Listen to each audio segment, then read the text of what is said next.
Did you know that some of Hollywood's biggest stars lived in constant fear of career destruction? From 1930 to 1970, being discovered as LGBTQ meant instant career death, public shame, and even jail time.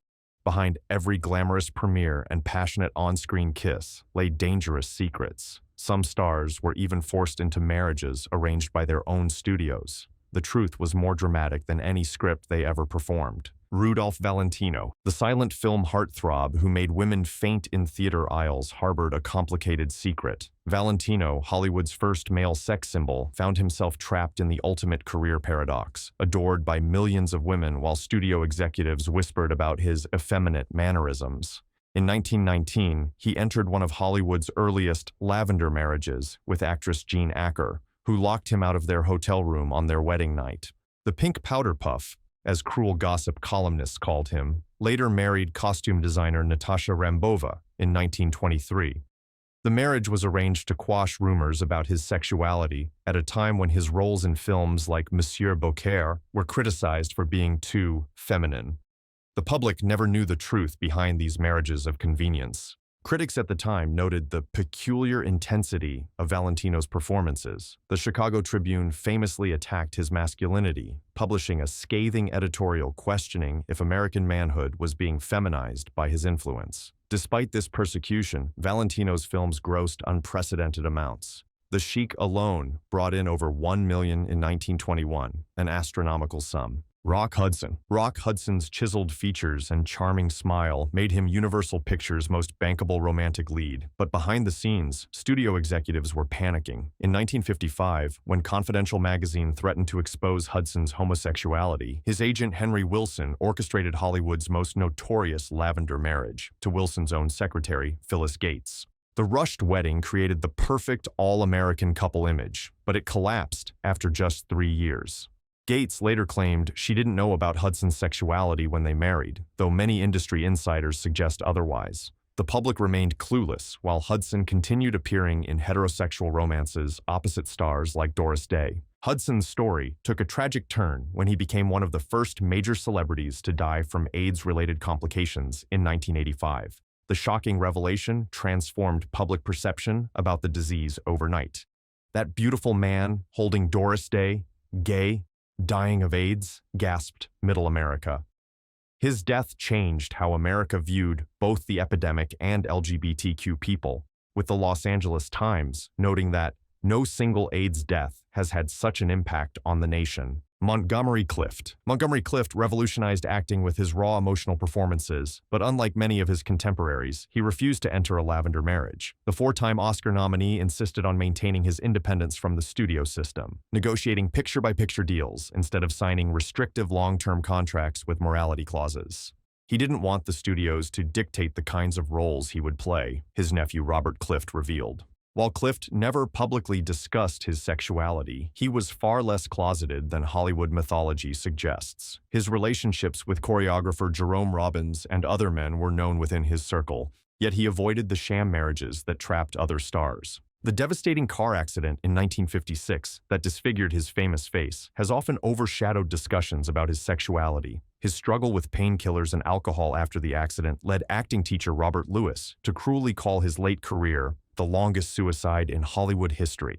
Yet recent scholarship suggests Clift was more comfortable with his sexuality than previously believed, challenging the narrative that he was tormented by self-loathing. Marlene Dietrich sizzled on screen with her androgynous style and unforgettable voice, becoming one of the few stars to openly flaunt conventional boundaries. With her trademark tuxedos and masculine tailoring in films like Morocco, Dietrich cultivated an image that challenged gender norms while maintaining her status as a sex symbol to both men and women. Behind her marriage to Rudolph Sieber lay numerous affairs with Hollywood's elite, including a rumored relationship with Greta Garbo that set Tinseltown ablaze with gossip. Her daughter Maria Riva later confirmed her mother's numerous affairs with both men and women, including Edith Piaf and Mercedes D'Acosta. Studios tried repeatedly to force Dietrich into more traditionally feminine roles, but she refused to compromise her authenticity. When Paramount Pictures attempted to pressure her into a more conventional image, she boldly walked away from her contract. "I dress for myself, not for the image, not for the public," she famously declared. Her defiance cost her financially, but cemented her legacy as an early LGBTQ icon who refused to be contained. Katharine Hepburn, Hollywood's most celebrated actress, managed a remarkable feat, maintaining both her independence and her privacy. Katharine Hepburn's 25-year relationship with Spencer Tracy has long been Hollywood lore, but many believe this relationship served as a perfect cover for both stars. Behind the scenes, Hepburn lived with her true-life partner, American Express heiress Laura Harding. The four-time Oscar winner was notorious for wearing pants when women were expected to wear dresses, building her career on roles that emphasized strength and autonomy rather than traditional femininity. MGM initially labeled her box office poison for refusing to conform to expectations, but her defiance eventually became her trademark. Film historian Larry Kramer once boldly claimed, "Hepburn and Spencer Tracy were both gay. They were publicly paired together by the studio." Whether true or not, Hepburn's relationship with Tracy kept the press occupied and uninterested in her private living arrangements with Harding. Even in her autobiography, Hepburn never addressed the rumors, maintaining the mystery that defined her public image until her death at age 96. Cesar Romero. Before he painted his face white to play Batman's cackling nemesis, Cesar Romero was Hollywood's go-to Latin lover in dozens of films, known as the Beautiful Butcher for his immaculate grooming. Romero maintained one of Hollywood's most transparent open secrets. He never married, instead bringing his mother as his date to premieres and events. Unlike other stars, Romero was relatively open within industry circles, with his sexuality being what The Hollywood Reporter called one of Hollywood's worst-kept secrets. He allegedly had relationships with Tyrone Power and director George Cukor while still appearing in romantic roles opposite starlets like Betty Grable and Linda Darnell. What makes Romero's story unique is how he navigated his career without a lavender marriage, by playing into the confirmed bachelor trope and appearing frequently with his mother at social functions. He created a persona that somehow satisfied the press without requiring the marriage facade. This strategy allowed him a remarkable 60-year career, spanning from silent films to 1960s television, where he gleefully embodied the flamboyant Joker to a generation of Batman fans. Greta Garbo, the enigmatic Swedish actress with the hypnotic gaze, captivated audiences with her ethereal beauty and emotional depth. Her famous line, "I want to be alone," became her signature, but many historians believe it referred to more than just her distaste for publicity. It reflected her need to protect her private life from Hollywood's prying eyes. Garbo's relationship with actress Lillian Tashman and her intense friendship with writer Mercedes de Acosta fueled rumors for decades. The 10,000 pages of love letters between Garbo and de Acosta remained sealed until 2000, 50 years after their writing, revealing the depth of their connection. "I miss you always when I don't see you," Garbo wrote in one particularly revealing letter. MGM Studios carefully crafted Garbo's mysterious persona, using her reclusive nature to create an aura of intrigue rather than scandal. Her sudden retirement at age 35, after the failure of Two-Faced Woman, remains one of Hollywood's great mysteries. Did she leave because the scrutiny was becoming too intense? Critics now view her performance in Queen Christina, where she plays a cross-dressing monarch, as a subtle nod to her own hidden identity, Tyrone Power. With his perfect features and athletic physique, Tyrone Power embodied masculine ideals in swashbuckling adventures and romantic dramas. 20th Century Fox built an empire on his appeal to female audiences, carefully concealing his relationships with men through a series of studio-arranged romances with starlets. Unlike other stars forced into lavender marriages, Power chose to marry French actress Annabella without studio pressure. The marriage appeared happy, but eventually collapsed under the weight of his affairs with both men and women, including a relationship with Judy Garland that reportedly ended when she became pregnant. Power's double life came with tremendous psychological costs. Columnist Hedda Hopper once noted his strange melancholy, despite his phenomenal success, when he died suddenly of a heart attack at age 44 while filming Solomon and Sheba. Rumors swirled about his exhausting efforts to maintain his public image. The film had to be reshot with Yul Brynner at a staggering cost of $6 million, one of the most expensive production disasters of its era. Ramon Novarro. Before Rudolph Valentino, there was Ramon Novarro, MGM's Latin lover, who starred in the original 1925 Ben-Hur. With his sensual appeal and expressive eyes, Navarro became one of silent cinema's biggest stars, commanding $10,000 per week at his peak, equivalent to over $150,000 today. MGM's powerful publicity machine created elaborate stories about Navarro's romantic interests in various actresses, while carefully hiding his relationships with men. Studio head Louis B. Mayer allegedly warned him, "If you ever want to work in Hollywood again, you'll marry a woman." Navarro refused, choosing instead to claim he remained single due to his devout Catholic faith. Navarro's story ended in tragedy when in 1968, at age 69, he was brutally murdered in his Hollywood Hills home by two brothers he had invited over through an escort service. The press sensationalized his death, focusing on his sexuality rather than his contributions to film history. The New York Times headline callously announced, "Ramon Navarro, 69, film star, slain on coast. Suspect is seized, making his private life public only in death." Judy Garland, the woman who gave us Dorothy in The Wizard of Oz, became an unlikely gay icon, but few know about her own complex connection to Hollywood's LGBTQ community. Judy Garland's marriage to director Vincente Minnelli, father of their daughter Liza, has long been rumored to be a lavender arrangement orchestrated by MGM Studios. Minnelli lived as an openly gay man before his marriage to Garland, a fact she was apparently aware of and accepted. Their union produced not only their talented daughter, but also some of Garland's most acclaimed work, including Meet Me in St. Louis. This creative partnership flourished despite, or perhaps because of, their unique personal arrangement.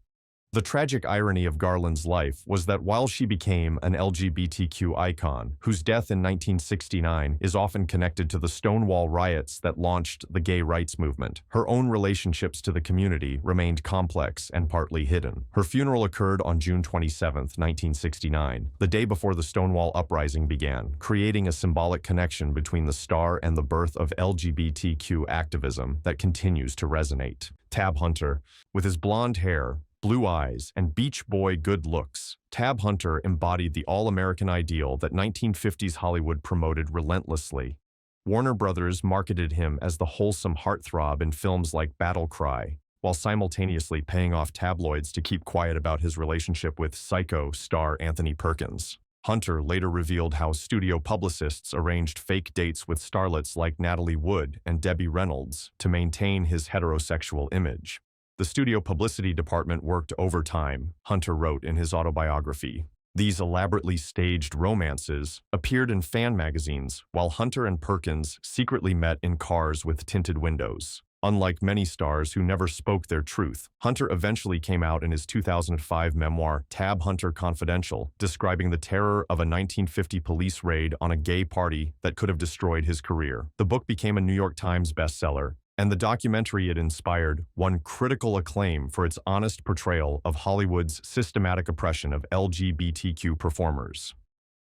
"The lie was terrible," Hunter admitted in his final interviews. "But I played the game." James Dean, the brooding actor who defined youthful rebellion for a generation, died at 24, leaving behind just 3 major films and endless questions about his personal life.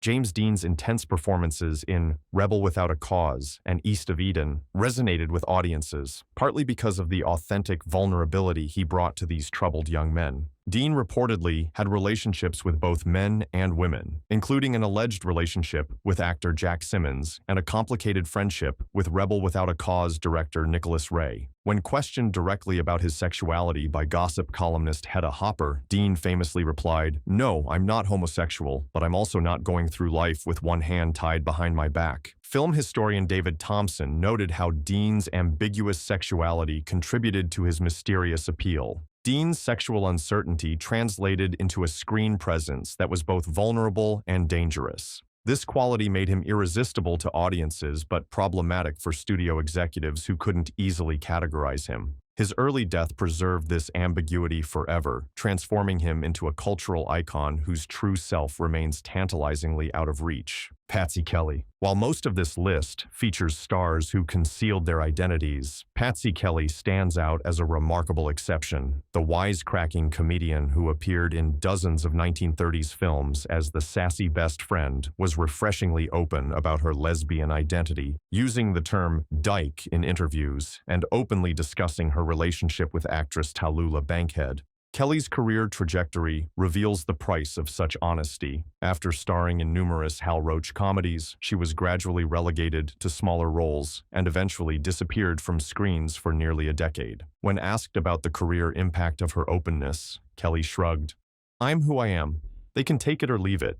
Her story provides a fascinating counterpoint to the lavender marriages and elaborate deceptions others felt forced to maintain. While her fame never reached the heights of her closeted contemporaries, Kelly eventually made a comeback in the 1960s with roles in Please Don't Eat the Daisies and as Rosie Greer's housekeeper in Freaky Friday. The New Yorker later called her the most openly lesbian actress of her era, celebrating her defiant authenticity in an age of enforced conformity.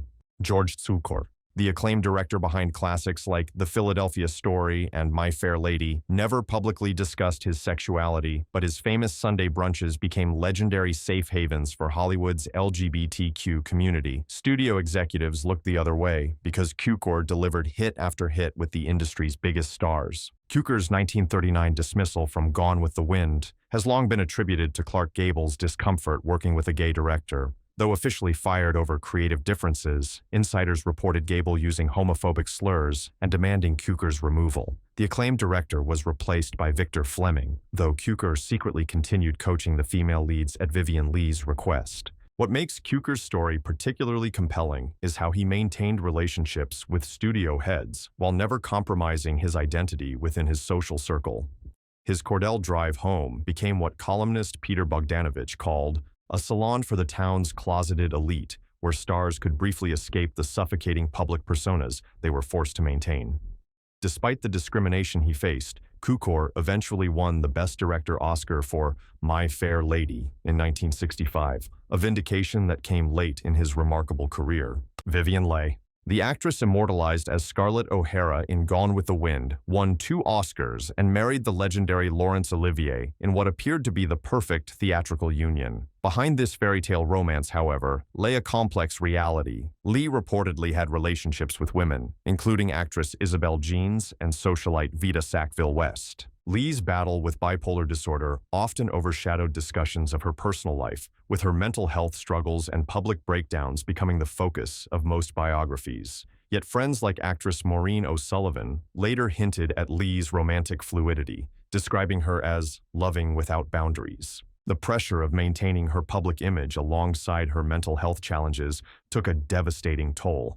At the height of her fame, Leigh confided to director George Cukor, "I'm playing the parts they want to see, both on screen and off. I don't know which one is really me anymore." When she died at just 53 from tuberculosis, she was in the midst of a career comeback in the London stage production of A Delicate Balance, a fitting title for a woman who spent her life balancing public expectations against private truths. Cary Grant, Hollywood's definition of debonair charm, lived with actor Randolph Scott for over 10 years in what they jokingly called Bachelor Hall. Grant's 5 marriages to women never quite erased persistent rumors about his relationship with Scott, especially after fan magazines published domestic photos of the 2 men in matching bathrobes, cooking together, and lounging by their pool. Studio publicity departments worked overtime explaining the living arrangement as an economic measure, despite both actors being among Hollywood's highest-paid stars.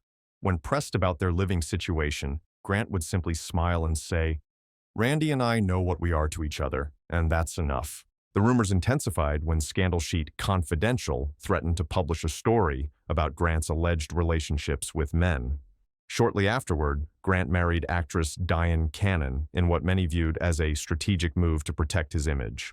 Grant's daughter Jennifer has vehemently denied these claims, but Hollywood biographer William Mann noted that the ambiguity Grant projected was part of what made him so appealing to audiences of all kinds. Tallulah Bankhead, the raspy-voiced stage and screen star, scandalized society with her outrageous behavior and frank discussion of her relationships with both men and women. Unlike most of her contemporaries, Bankhead refused to hide her affairs, famously declaring, "My father warned me about men and booze, but he never mentioned a word about women and cocaine." Bankhead's theatrical performances were as bold as her personal life. When starring in Lifeboat for Alfred Hitchcock, she reportedly refused to wear underwear during overhead shots, creating what cinematographer Walter Murch called the most challenging filming situation of Hitchcock's career. Her irreverent attitude extended to her sexuality, which she discussed with a frankness shocking for the era. While many LGBTQ stars of the era faced career destruction, Bankhead's aristocratic background, her father was Speaker of the House, and theatrical rather than film focus, provided some protection from studio control. Theater critics praised her magnetic abandon on stage while quietly acknowledging it extended to her personal choices.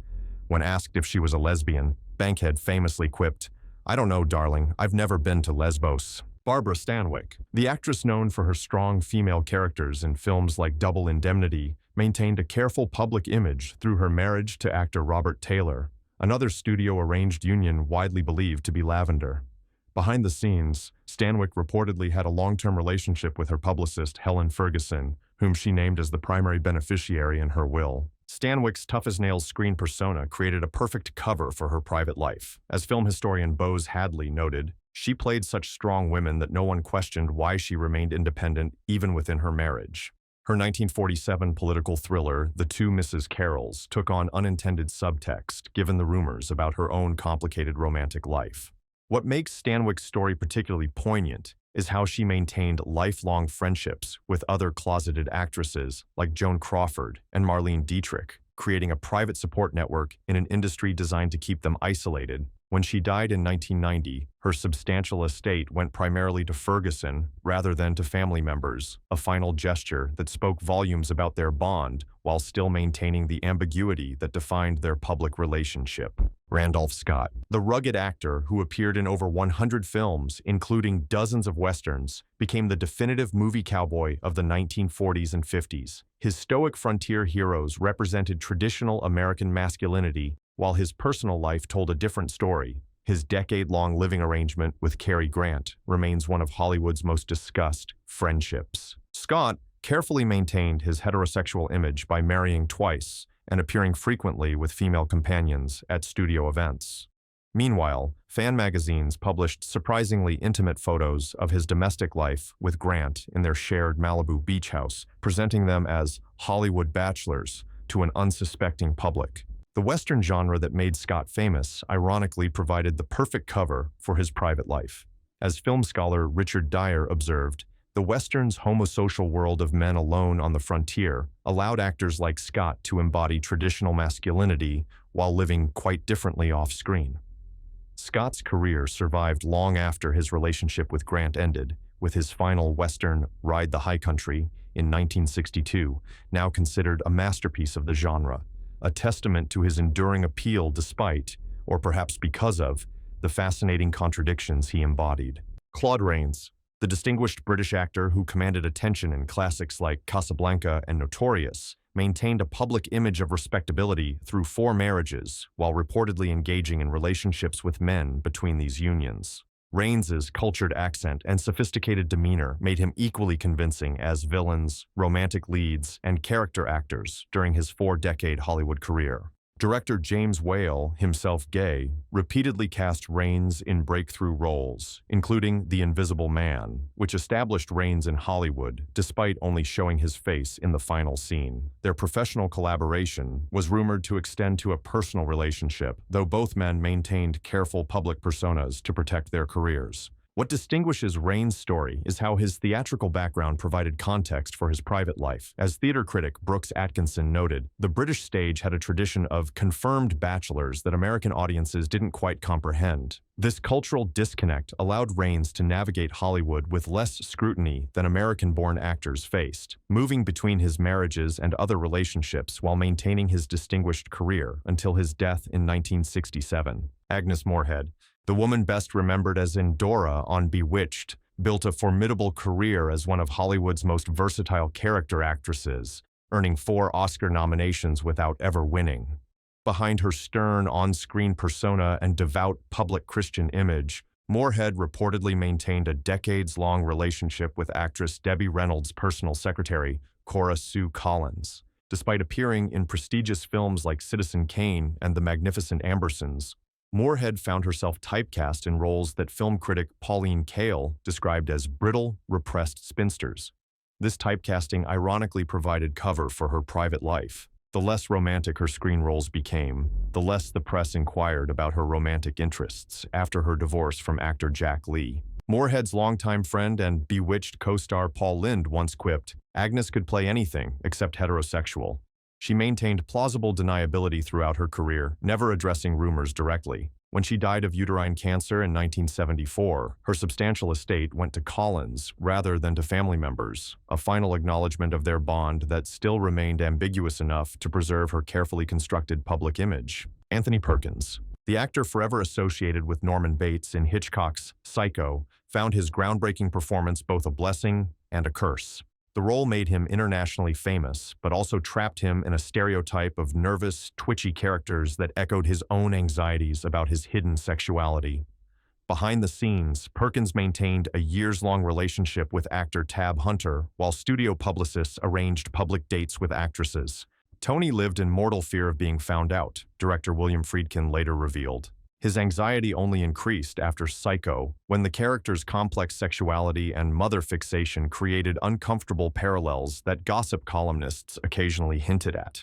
The tremendous success of the film made it impossible for him to escape public scrutiny. In a tragic twist that epitomized Hollywood's oppressive system, Perkins eventually married photographer Barry Berenson in 1973 and had 2 sons, determined to create the family he felt denied him by his own upbringing. When he died of AIDS-related pneumonia in 1992, the New York Times noted he had kept his HIV diagnosis secret for years, fearing the stigma would hurt his career. His final film role in Psycho 4 became an unintentionally poignant farewell to the character that defined both his career and the psychological prison he never fully escaped. Nancy Culp, best known as prim bank secretary Miss Jane Hathaway on The Beverly Hillbillies, Nancy Culp built a career playing stern, no-nonsense women whose lack of romantic entanglements never raised eyebrows with viewers. Behind her buttoned-up screen persona, Culp maintained such privacy about her personal life that her sexuality only became public knowledge years after her death. Unlike many stars who faced pressure from film studios, Culp found television provided a different kind of cover. TV characters were less sexual overall, television historian Jeff Kisseloff noted. Miss Jane's spinsterhood was played for laughs, which paradoxically gave Nancy protection from questions about her private life that movie actresses didn't enjoy. What makes Culp's story particularly compelling is her late-life political activism. After leaving Hollywood, she ran for Congress in Pennsylvania in 1984, losing after her former co-star Buddy Ebsen campaigned against her. Only after her death in 1991 did friends confirm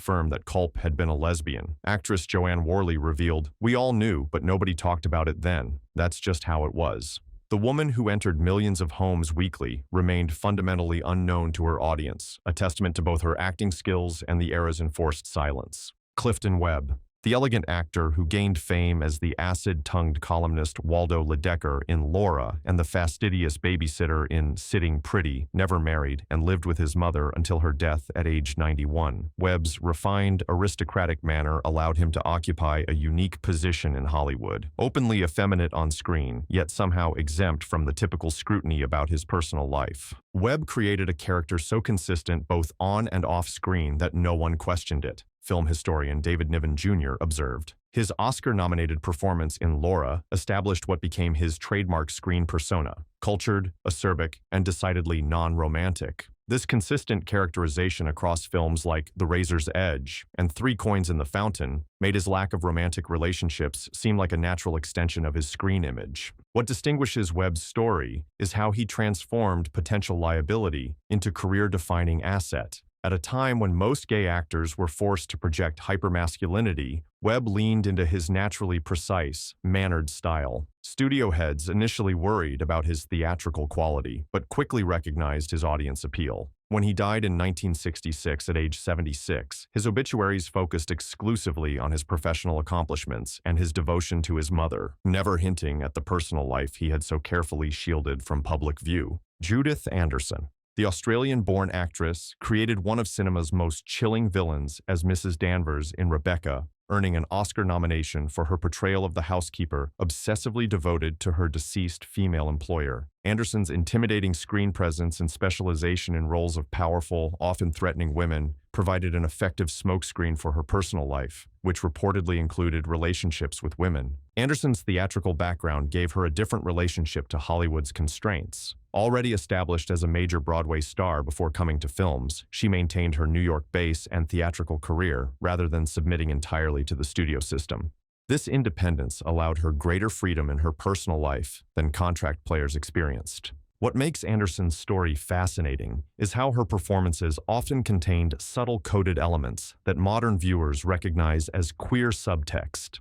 Her Mrs. Danvers in Rebecca exhibits what film scholar Patricia White called clear homoerotic obsession with the dead Rebecca, creating one of cinema's earliest implied lesbian characters. Whether this reflected Anderson's personal understanding or simply her dramatic instincts remains debated by historians. When she was made Dame Commander of the Order of the British Empire in 1960, she had achieved a level of establishment respect that rendered her private life seemingly above question. From secret affairs and studio-arranged marriages to careers destroyed by whispers, Hollywood's golden age forced countless talented performers to live double lives. Which of these hidden stories shocked you most? The true tragedy isn't just what these stars endured, but how many brilliant careers were cut short by a system that demanded impossible choices between authentic identity and professional survival. Would today's entertainment landscape look completely different if these pioneers had been free to live openly? Tell us your thoughts in the comments below.